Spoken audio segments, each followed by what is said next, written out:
My next guest says a potential TikTok ban could be a double-edged sword for the markets, posing both a risk and an opportunity for some U.S. companies. Jack Ablin is the CIO and founding partner at Cresset Capital. Jack, good to see you. Just lay out the case for me here. What's the opportunity? What are the risks?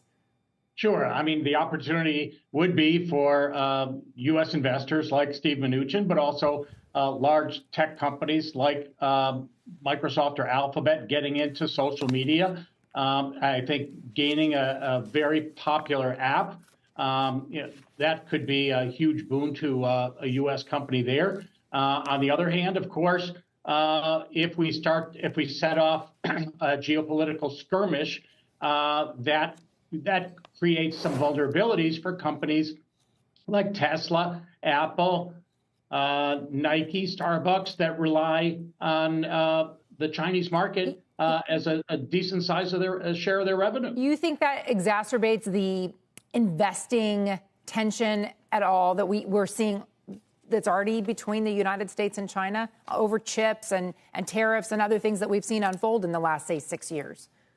Yeah, I mean, it certainly doesn't encourage it. As we want to ban this, but it certainly, again, a double-edged sword in terms of positioning, right? You have 60% of adults using the app, and yet it does pose a security risk.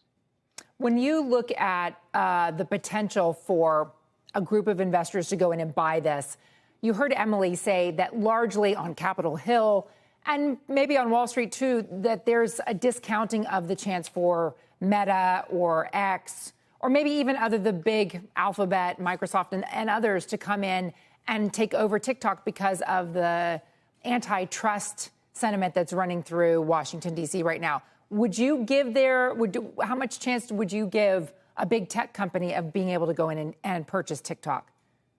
Well, if I recall, Microsoft was a sizable bidder. I think it was TikTok maybe a year or two ago when this same kind of conversation developed.